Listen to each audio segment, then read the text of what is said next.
Okay, everyone can hear me. Looks like we're all in. Many of us are in. Welcome back. Welcome to our UB Department of Art speaker series for tonight. Okay, so this evening, Sarah Sandman joins us. Sandman's social practice is a fusion of art, design, performance, and community organizing. She creates experiences that amplify messages of social change.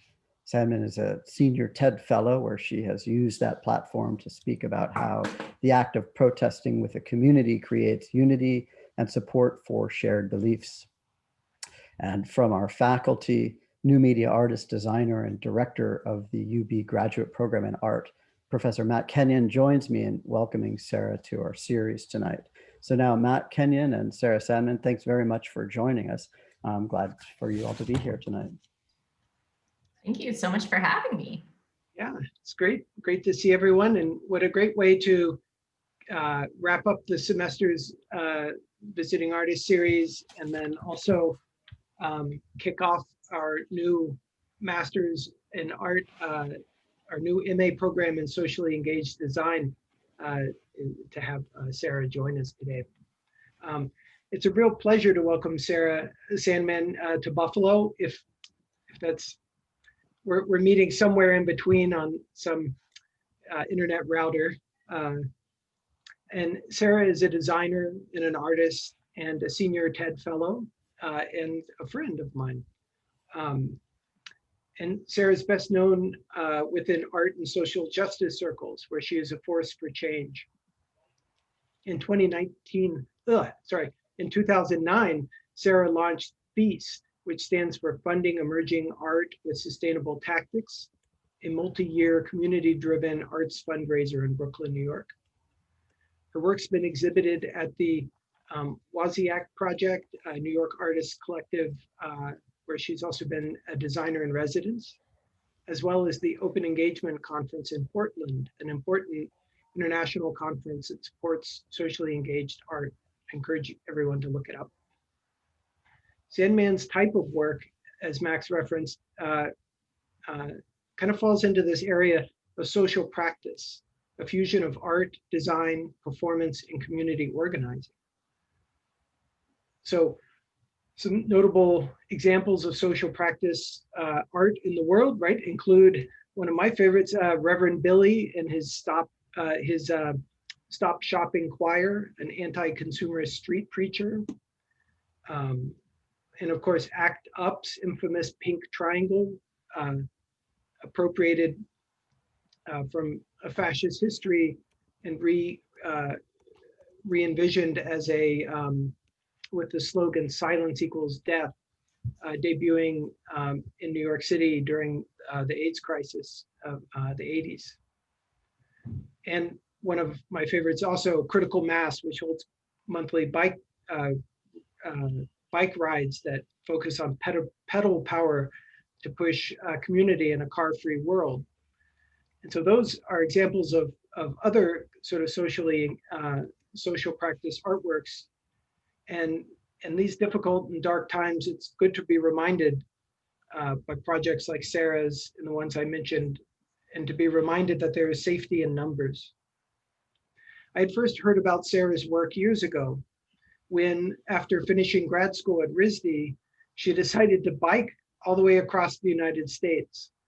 And along the way, she held events at bars and coffee shops and bus stops, where local artists would bring an art piece to her and they would exchange it.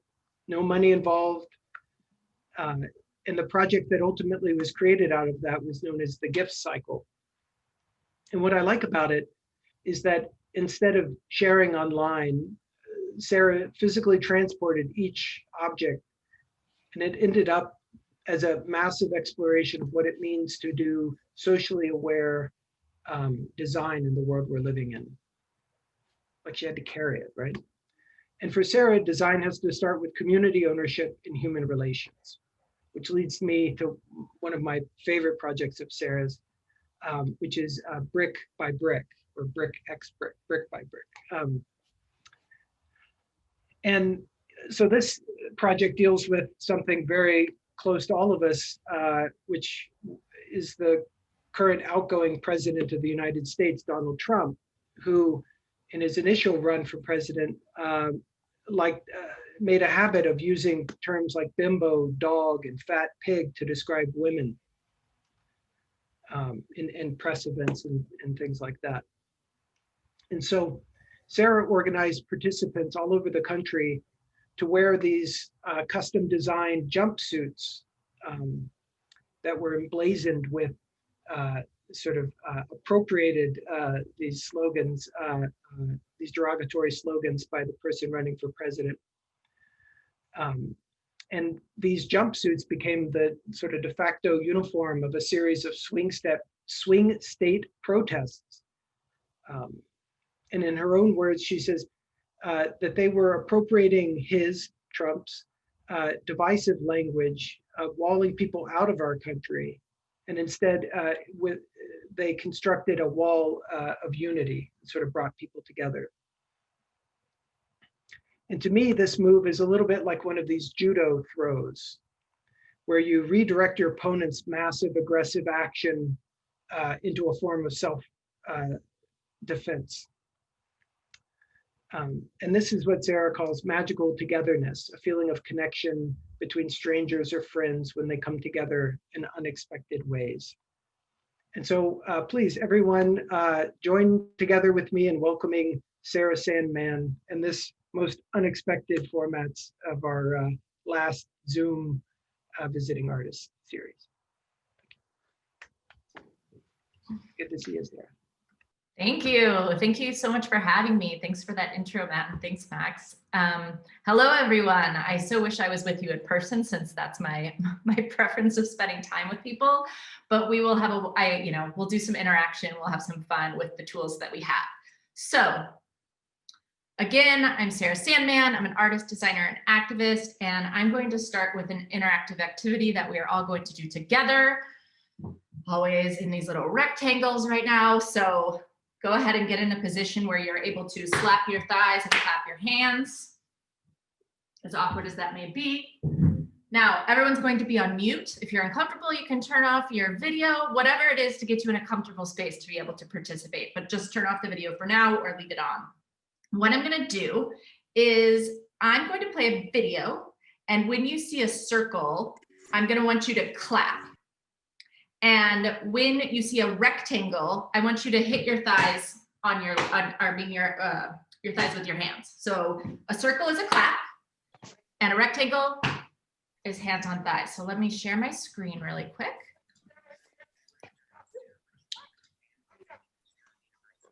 Okay, circle clap, hands on thighs.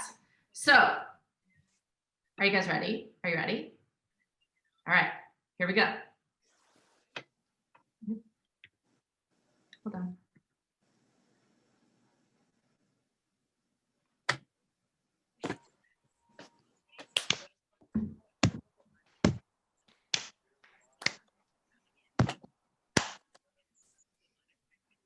Okay, how'd that go?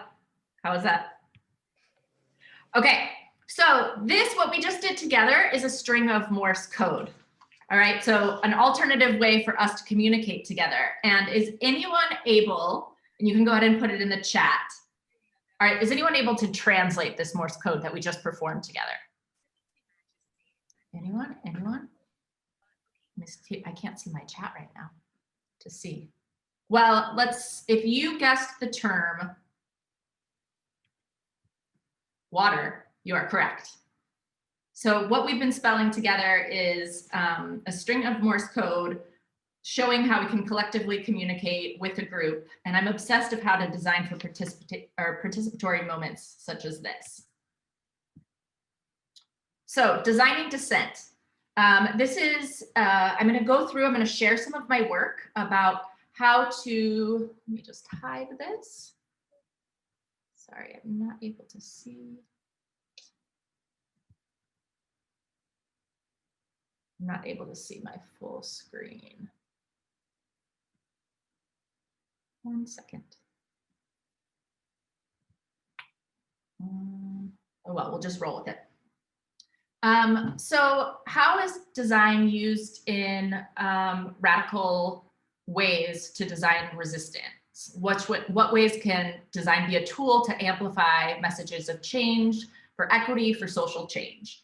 And this, I'm going to walk through, show you some of my work, and introduce you to some principles which I think are really important when I'm designing for dissent. And it's something that I co-wrote with my collaborator, Nikki Ewan, who I've worked with on Brick by Brick. And, just to give you some context, some of you, you'll see that a lot of my work is political, and you may or may not agree with me on all of it, and that's okay.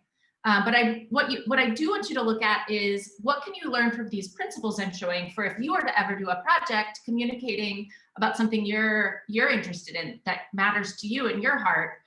Could you employ some of these principles? So, why does dissent matter? Why does protest matter? So it's easy to look at protests and say, okay, what good does this really do? See people with the signs shouting in the street. Why are they doing it? Does it really lead to change? And actually it has. The 1963 March on Washington led to legislative change. The 504 sit-ins of 1977, highly recommend you look that up, paved the way for the American Disabilities Act. So there are times when we can actually see that change happen. And other times it's hard to measure. So if you take the 2017 Women's March, it was likely the largest uprising in US history, and yet women's reproduction rights are more threatened than ever. So when we look at dissent, we have to look at it as the long game. It's not a one-off, it's constant pressure. It requires hope to act and the resilience to keep showing up. Penny. So 5 principles. What you're going to find with these 5 principles is that we separated them into individual concepts, my co-author and I. However, in many cases, they're going to commingle and work together. So you'll see this, and it's like dials on a complex control. They can be amplified, they can be quieted until they have the effect that you're going for. And sometimes it's in the designer's hands and sometimes it's not. So principle 1, designing for reducing barriers of entry. So what I mean by this is many participants in our project, especially over the last several years, have never done any type of resistance or action. So it became clear that a lot of what we're designing for was accessibility. And so in order to reduce these barriers, it allows for higher rates of participation and therefore a diverse set of voices and abilities. I'm going to introduce, you'll see a black screen now, and that's okay. I'm going to introduce a project I co-direct called Brick by Brick, which Matt had been talking about, which is one of the main projects I'll use throughout as a framework. In 2016, my community, particularly the women in my life, were seething with anger at the sexist language in US politics. I could feel my community's pain and rage, and especially in those of us who have experienced sexual violence. There was, of course, the infamous grab him by the pussy that had come from Trump's mouth, but there were also a lot of other heinous statements. There was blood coming out of her eyes, blood coming out of her wherever. I've said, if Ivanka weren't my daughter, perhaps I'd be dating her. As long as you've got a young and beautiful piece of ass.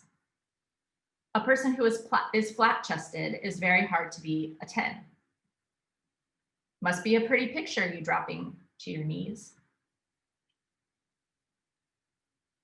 So all of this is obviously really upsetting, and I wanted to do something that would turn all of our anger into action. So Trump's exclusionary build the wall message became a visual symbol to subvert. I had this harebrained idea to build walls of women against Trump. So I brought together a group of some of my favorite artists, and we launched Brick by Brick. It's a public art performance that builds human walls against misogyny. We made some deliberate design choices. So jumpsuits are traditionally a uniform for workers or the people. And then the brick pattern connects individuals to one another, almost like a human billboard, right? The pattern from person to person. The choice of black and white was an acknowledgement of mass incarceration. And then we added these colorful brick patches, which bore the misogynistic language of Trump. And by placing these divisive words on the jumpsuit, that became a symbol of our resistance and our determination to maintain control over our bodies. When we stand in wall formation, we hold silent space. So in relating this back to the principle of designing for reducing barriers of entry, staying silent was not our original idea, but we found that many participants were protesting for the first time and they were uncomfortable with public chanting. So here in our first wall on the steps of Philly, we decided to try a period of silence together, and it landed. And in fact, it was even more powerful and our message louder. Another design choice was to have these vests that anybody, any passersby could come and stand with us. So we wanted to invite more people into our action. Originally, our suits were for those identifying as women, but we opened it up to all gender identifications. And with that, we needed more sizes. So we made the suits, more suits ranging from extra small to double XL to fit as many different bodies as possible. We also created these stickers so passersby could extend the wall. If they weren't in suit, that was okay to stay with us and be united with the brick by brick visual. And as I was saying, it's important to create space for first-time activists and also to cultivate paths to leadership. So most of our performers in Brick by Brick were actually first-time activists. Many were my former students. And so this is Tasia, Eddie, Versace, and Jessica. And soon they became part of our leadership team, diversifying our leadership. And one of my favorite ways to reduce barrier of entry is to involve your Midwest dad, who's never been an activist, to iron suits before your photo shoot. All right, number 2, designing for accessible replication. The problem is I cannot, anyway, I'll keep going. Creating visual systems that are easily replicable democratizes messages and gives authorship and ownership to a group of individuals over, individual gatekeepers. So this idea that you want something that people can easily replicate so that you don't become the gatekeeper to the project. One of the turning points of Brick by Brick was when Nikki reached out to me and asked if she could borrow some suits and organize her own wall in Providence. And so this is where the movement really kicks off. So we create this lending library where we send kits of jumpsuits to self-identified, which is really important, leaders across the country. We're not appointing people. People are coming to us and say, I want to lead one. We say, yes, we send it out. And these are just a few images from various walls that happen across the country. This is before the 2016 election, and there have been dozens and dozens since then. We've done it in states across the country: Texas, Missouri, Ohio, Virginia, Rhode Island, Tennessee, Michigan, Vermont, so on. So you can see these suits have traveled across different weather patterns, if you will. I want to also give a shout out to other movements in this presentation, because I think it's really important to see how different people use design and dissent. In 2014, September 2014, the umbrella movement started in Hong Kong as a spontaneous social movement for democratic development. So many of you maybe recognize these symbols, the uprising, the umbrella movement uprising. And so originally these umbrellas were to block tear gas and hoses, but soon they became the visual symbol of the movement. And because umbrellas are an everyday household, it was easy to replicate this visual. So all of a sudden the umbrella, which started as a practical household item to protect people, becomes essentially the logo. And then in the Arab Spring, so holding up a shoe at someone is considered an insult in the Arab world. I don't know if anybody remembers when an Iraqi journalist famously hurled a piece of his shoes at George W. Bush during a press conference in Baghdad. But this continued, this insult of raising your shoes became a unifying visual during the Arab Spring uprising. And so then the shoe becomes the visual for the movement. And then there's the Yellow Jackets movement in France. And this movement is motivated by rising fuel prices and a high cost of living. And so yellow safety vests are easy to find and inexpensive. And this is a visual representation of normally the working class. So this visual spread like wildfire, again, giving visual to this very important movement. Principle 3, designing for unified individualism. So this principle opens up the door for self-expression and personalization. So it's important to have a visual that ties up something all together, but it's also important that we leave room for individual voices, right? So we don't become, have a homogenous message, that we can belong to something greater, but we still have individual voices and individual things that matter to us. So what I think is interesting about these last 3 examples is you can see that the umbrella becomes a canvas, the shoe becomes a canvas. People start to be personalize the overarching visual of these movements. And I think that's a really important aspect of when you're creating a movement, how can people add their own flair, for lack of a better word? I taught design for 7 years at Ostos Community College in the South Bronx. In 2014, after the murder of Eric Gardner by police, my class collaborated with the Black Studies program taught by Dr. Weldon Williams, and together we created protest signs. The hands were our unifying visual, but each individual got to choose what the statement was on their signs. So everyone had we all were a unified sea of the hands, but you got to choose, this is actually the statement that's important to me.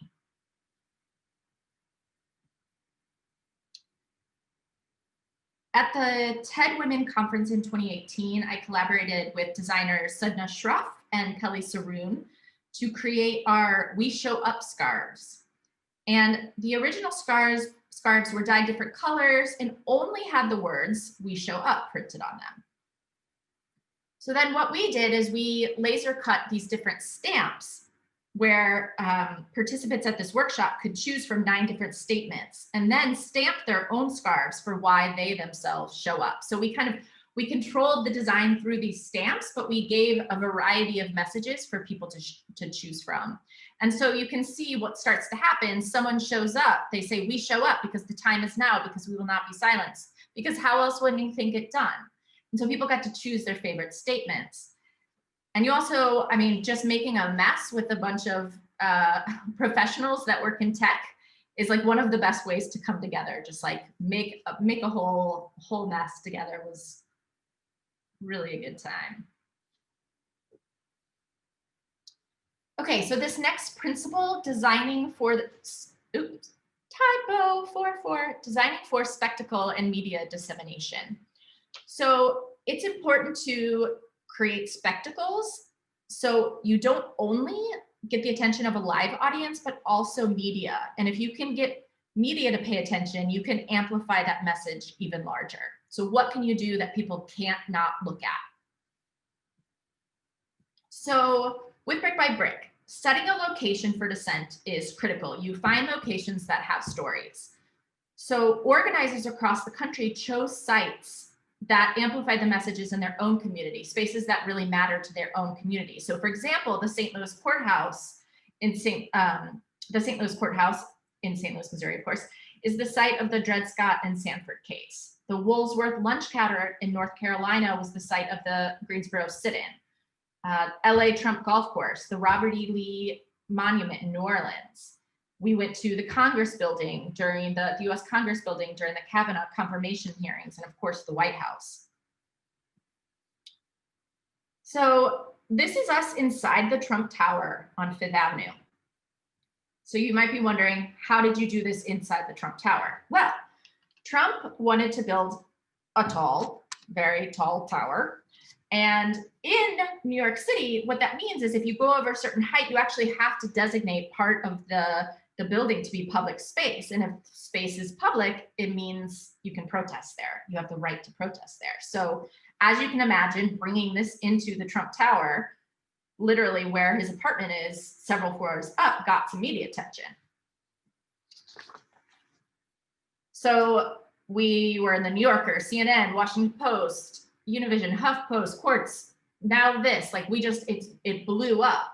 But the best part, which seems counterintuitive, is that we usually, like with this New Yorker article, we got cited, but oftentimes we would never get cited or we wouldn't get credit. And as an artist, you might be like, what? I want my name on it. But it was actually important to us that people didn't really know who was doing this. right? That the visual itself is bigger than us. It's about a collective statement. It's larger than individuals. And if it happens in public space, to us, the visuals belong to the public. So this is a shot of our music director, Jess Brown, at the first Women's March in 2017. And it appeared on CNN and it went everywhere. It became one of the main image of the Women's March. It appeared documentary videos all over social media. Shonda Rhimes, Tracy Ellis Ross, blasting it out on their social media. A friend that's in a friend texted me from Mexico a couple winters ago, and she was at a retrospective of a Mexican journalist, and a photo of Brick by Brick just appears, right? So it's everywhere, but we don't even know where it is, and we're not getting credit for it. And it's so the visuals become their own living, breathing identity.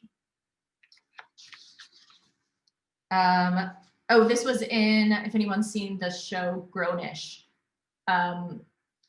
it was in Yara Shahadi's, one of her presentations that she gives for school happened to be, she's presenting her project Brick by Brick, right? So it's like, it's pretty wild the way this thing can travel.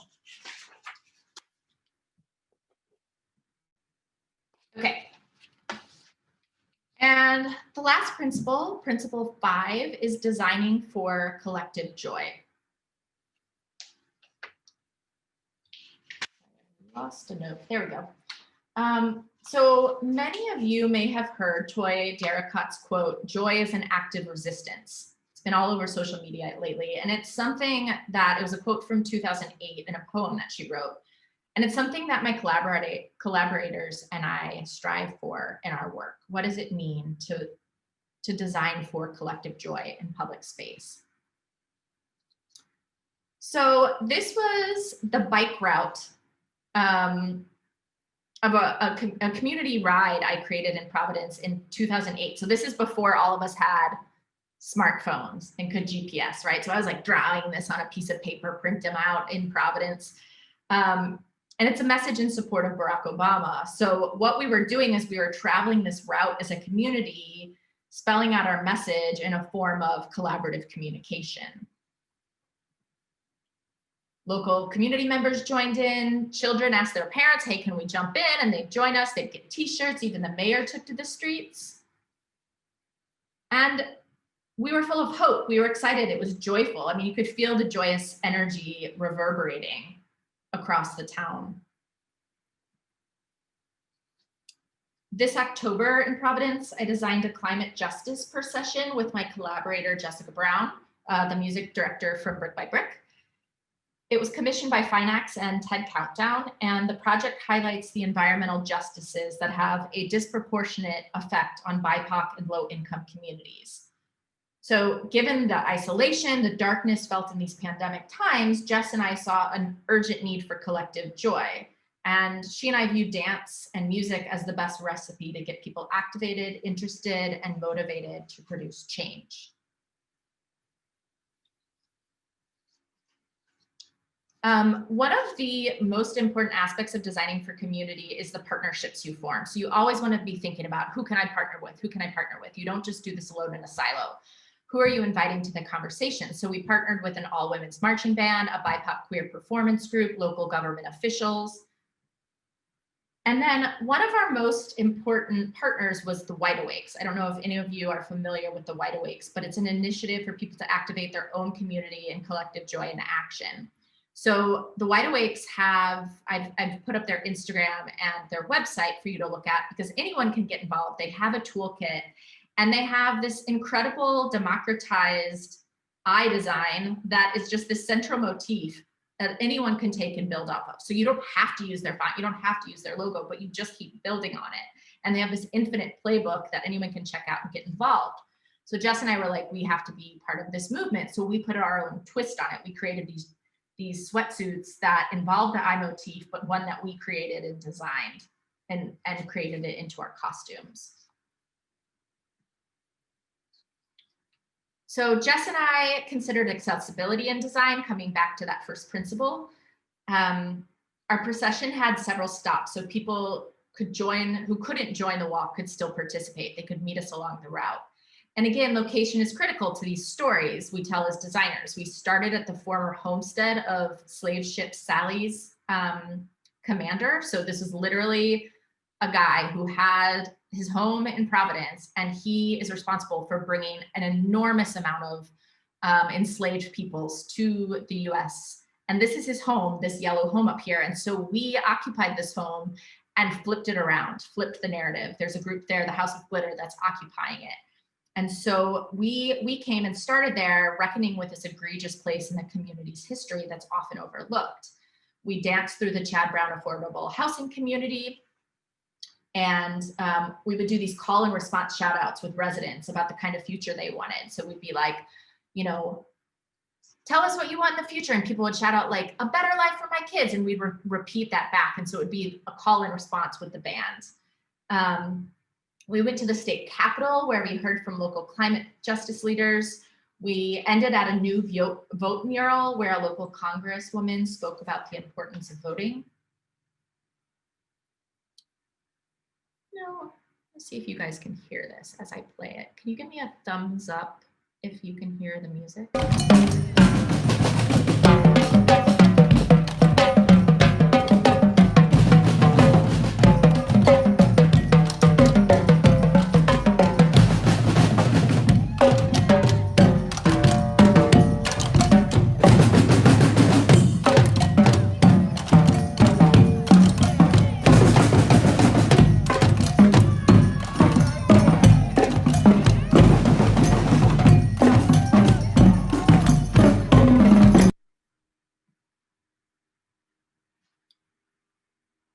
So that was a video of us moving through the Chad Brown public housing complex, and it's important it was important for us to find ways that people could also get involved besides the call and response. So we created these custom tambourines that we'd hand out. We had masks that we hand out that were branded with our wake up call graphic. We had these sweatshirts that said, I want a future that is. And again, this unified individualism where we would say, you fill in what kind of future you want. And so individuals we didn't tell them, they got to author that themselves, but we are all unified in these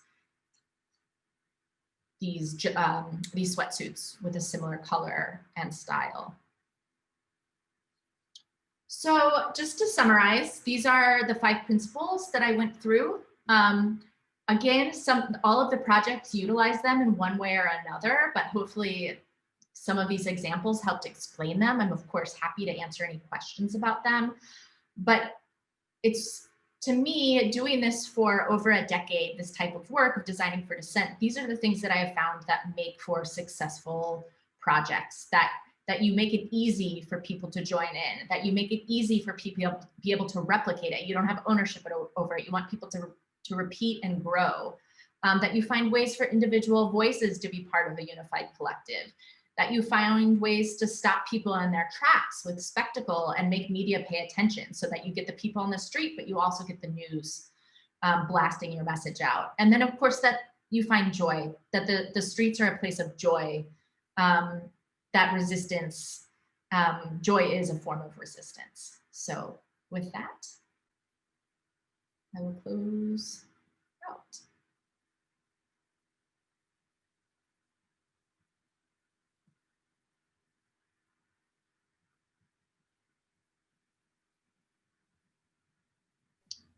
Okay. All right. Thanks. So would this be a good time for people have some questions or comments about your work? I typically ask you all to turn on your mics and feel free to speak up and talk directly to our guest, Sarah. I actually have a question. I actually liked the movement. It was pretty amazing. I'm curious, how far did you guys reach up to, like nationwide? How far for Brick by Brick, you mean? Oh, and will you say your name so I can meet you? Oh, I'm Sala. Hi, Sala. Nice to meet you. Yeah, I was talking about the Brick by Brick. Brick by Brick. Yeah, I mean, we went from coast to coast. There were some cities that we didn't get to, but that's okay. Like there were certain states, we didn't hit North Dakota, but we were able to get from coast to coast and a lot in the South and in a lot of Midwest states. Oh, and if you have a question, what's going to happen to Brick by Brick next?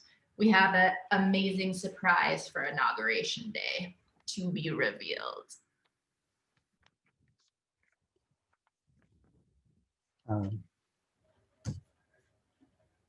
Okay, there's some other question. I kind of had a very broad question. I was wondering if I could ask you. I really love this kind of. There seems to be like a spirit of civil disobedience that is in your work, and it seems that by design that enables you to work around some of the kind of legal protocols and permissions that are typical of a lot of public artworks, which I think is a powerful strategy. And I just wondered if you could talk about that, and also if there are as a result some kind of consequences to the kinds of participation that is really necessary and is such a strength of your work. Sure. I've never thought about that as far as other public works kind of having to get around permissions, which is fascinating to me because our medium is our bodies, right? And so we can move at any point in time. We communicate through our clothing, the things that we hold. And we have a right to be in the street. If we have amplified sound or if there's a certain amount of people, we do have to get a permit. But for the most part, no, we show up and we are doing public art. And I think that's what's super liberating about it. Has it been dangerous?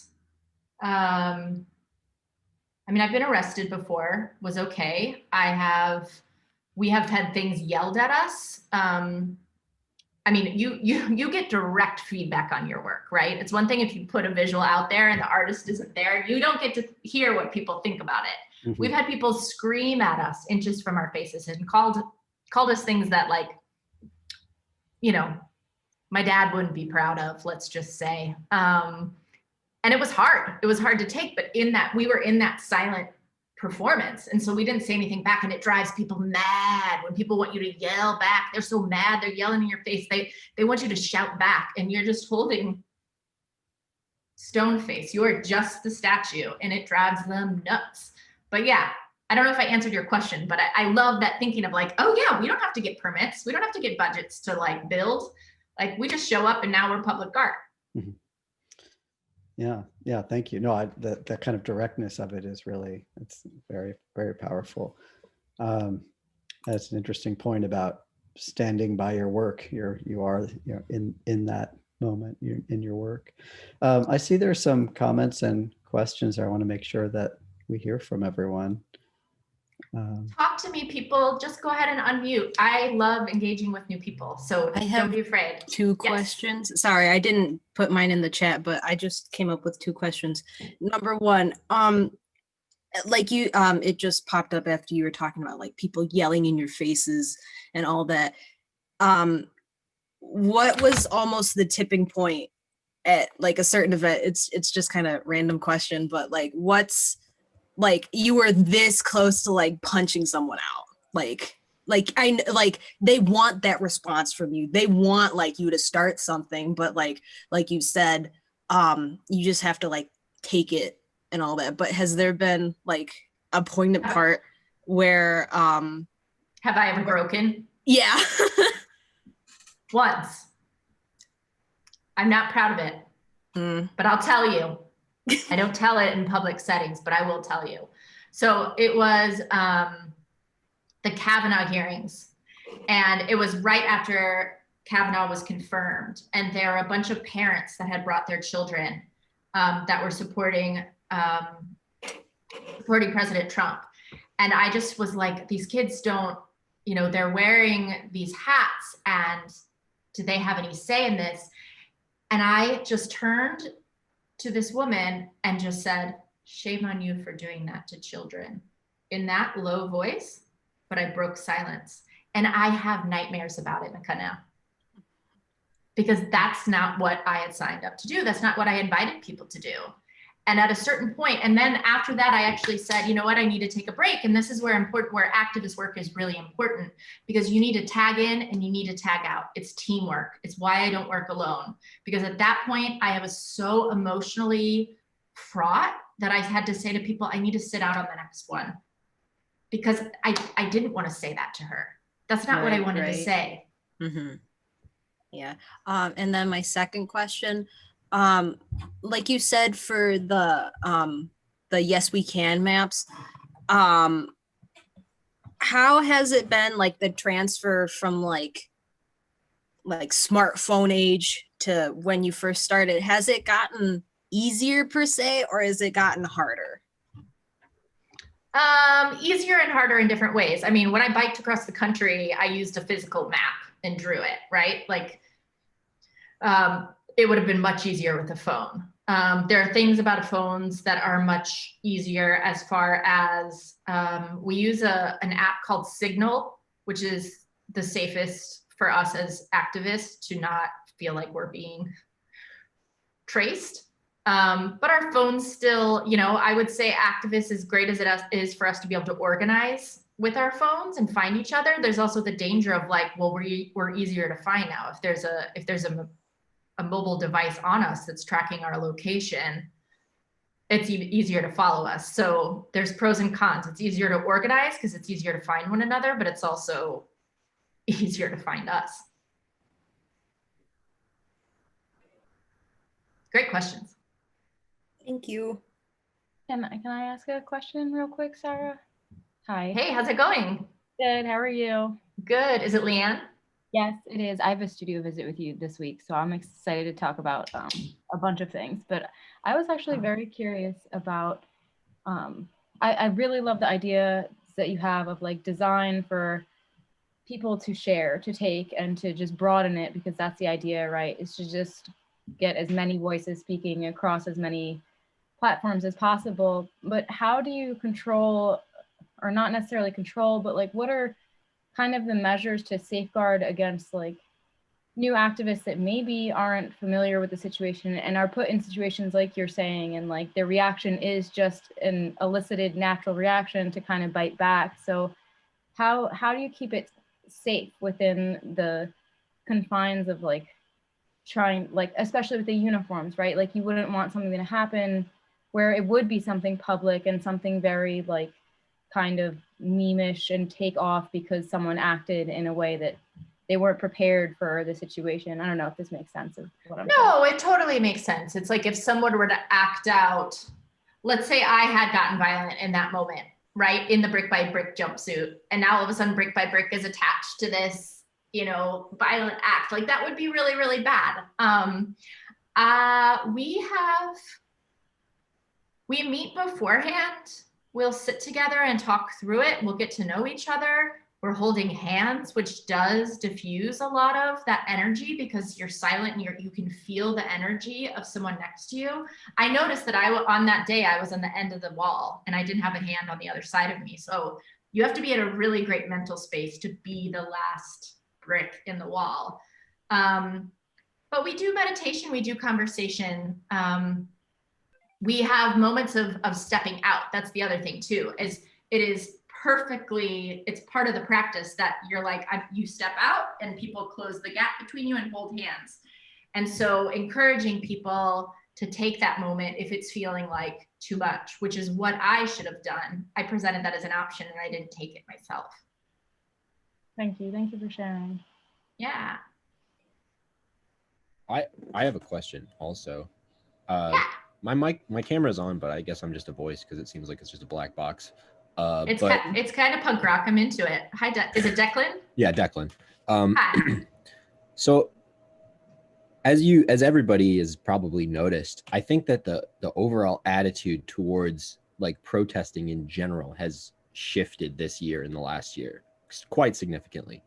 And I think that there's been a lot of, I don't know, I don't want my bias to come out, but I feel like some of the marches that have been going on with some of these, I guess, the white supremacist groups have really just sort of cheapened protesting in general, I feel. And I just wanted to ask if a lot of just the attitude shift towards protesting in general from all sides of the political spectrum and from all sides of the, I guess, from just all point of views, has that changed your approach or the way you think about like protesting, and has it, I don't know, are you more nervous now than you were? Have you changed any, have you put any countermeasures in for some, I don't know. How has your perspective changed, I guess? That's a good question. I mean, I think, you know, this moment in time is unique for sure. But protest has always evolved over time. It's always had white supremacists in this country. You know, it's always had violence. It's just what we're seeing at this particular point in time. I think it's also, I think what is really tough for protesters is the inability, which social media helps, but is often the inability to control the narrative of what they are seeing on the ground. Because what happened a lot with Black Lives Matter protests this summer is what Fox News was showing was what they were calling riots. Exactly. Yeah, that's exactly what I meant. And it wasn't a riot. Like there were a few violent moments, which has happened at any protest, anytime, anywhere, right? But it's also just property. We're talking about people that are dying. Property getting hurt, no big deal. We're not talking about the fact that people are dying and comparing that. But I have relatives in Texas be like, oh my God, are you okay in New York? All the riots. I'm like, what are you talking about? You know what's happening in New York? There's a pandemic and people I know are dying. Like, and you're worried about the riots, like clutching your pearls in the suburbs. But that's the media controlling a narrative that just isn't true, because maybe this is a place where spectacle isn't great. You know, if violence becomes a spectacle, it gets on the news, and that drives the entire narrative. So I think it is important for us to use social media to the best of our ability to define what we are actually seeing on the ground and trying to get that in the front. I don't know how eloquent I was in answering that, and this is just my specific opinion on this, Declan, and I by no means am an expert on this, but that's what I'm observing. Thank you. Yeah, that does kind of. I went to some of the Black Lives Matter protests in my town, but I have very little experience with activism or protesting. So I was just kind of interested what somebody in your position's take on that was. Yeah, I mean, I think most activists fall in the camp of direct action, which is nonviolent. But for whatever reason, violence is the one that gets the attention. But most of my experience has been that it's in the spirit of nonviolent direct action. And those are the groups that I surround myself with. Hi, Sarah. Hi. Could you please share with us what are some ways that you finance these really awesome activist projects? Totally. I love this question. Do I make a living doing this? No. Do I think Kickstarters are so hard and they end up paying you less than minimum wage to try to launch them? Yes. Do I still believe in grassroots fundraising? Absolutely. It's so important for engaging people. I learned that I couldn't make money doing this. And so I work a job that I'm fine with. I'm a design director for a media company. I mean, it's great. They make great work. We make podcasts. I'm into it. But I do that to pay my bills. I have a studio day 1 day a week. And I, take on different side projects that pay for my art. Because I've actually found that being a freelancer gets me more money than the less than minimum wage for a Kickstarter.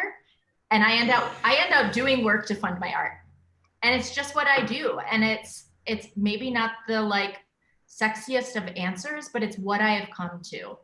I do some grants. Again, grants I find that sometimes are less than minimum wage trying to write those things. So I have the luxury of having a graphic design degree that lets me do work for profit. And then I allocate part of my budget to my other work.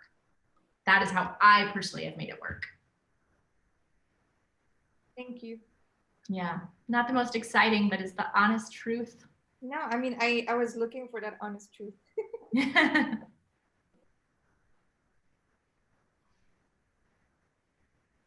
Come on, someone's got something.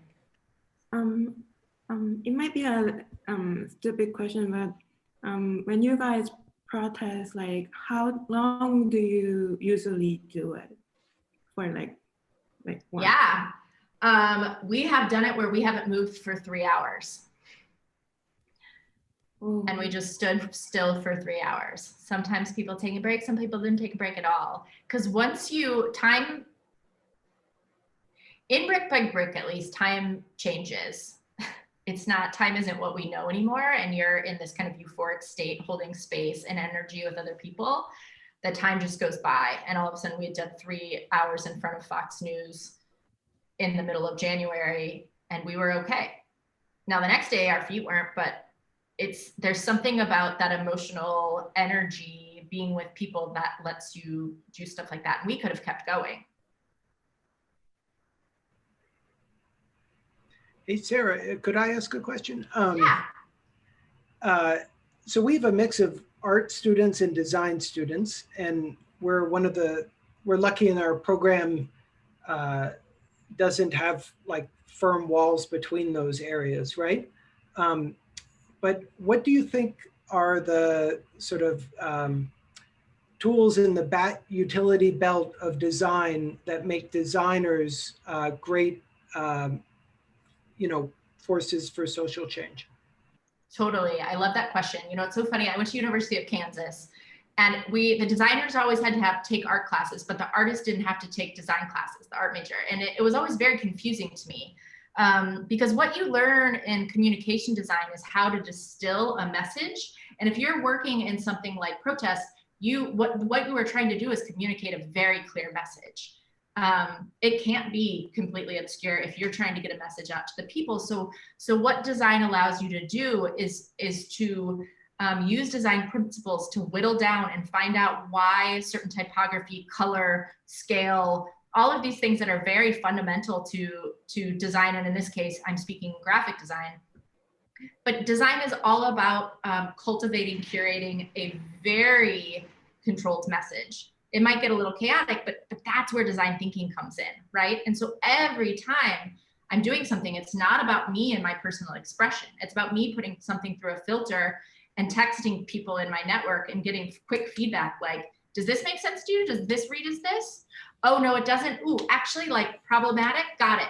Reiterate, iterate. And so it's that design thinking iteration that's a huge part of it as well, and constantly getting feedback. Is it reading? Is the message clear? Is it reading? Is the message clear?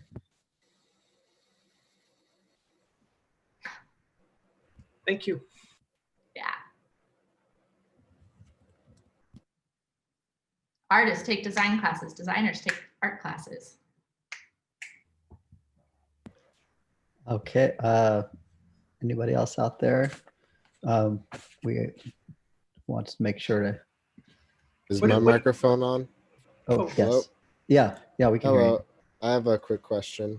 I liked during your presentation where you said, who are you partnering with? So like when you were making any event, you always partnered with some organizations. I was wondering how you went about locally finding different types of causes or people that were already out there that would come out to support and it would, build the event. Right. So you're a relationship builder as a socially engaged artist every day. It's all about relationships, who you're friends with, who you're talking to, the coffees that you're having. And so you're building close relationships over time, right? And you're starting to understand what groups care about, like what groups, different groups and people care about. And so you're forming alliances, not just right before the event, but over time. And that's your asset, that's your currency, that's your medium. So yeah, it's not just even like, oh, I have an idea, I'm going to bring in this person, but it's like, you might have an idea, but you've already been having these conversations for a while that have been influencing you. And you want to make sure when you go out there that you've been hearing these things that are important to your community and conversations way before the actual event happens. It's constant. I mean, we should all be like cultivating these relationships constantly. It's relational design.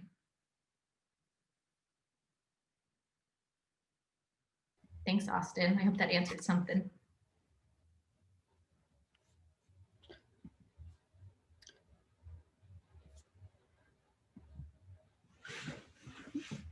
What are you working on now, Sarah? What's the next thing? The next thing is the inauguration Brick by Brick Liberation Project. It will have glitter, it'll have dance, it'll have music, it'll be COVID safe. We will not hold hands, there will be masks, but it will be a celebration. You will see the brick suits performed in a way you've never seen them before. Does that build excitement? That certainly sounds exciting. We're looking forward to the inauguration and to your performance. Great.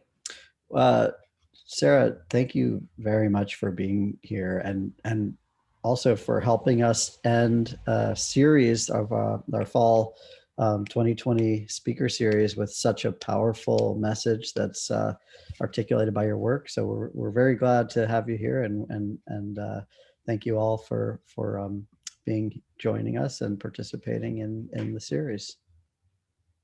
Thank you all. I'm excited to meet a lot of you at these studio sessions and see your work. And I'll hear from Max and Matt what you're up to, and good luck with everything.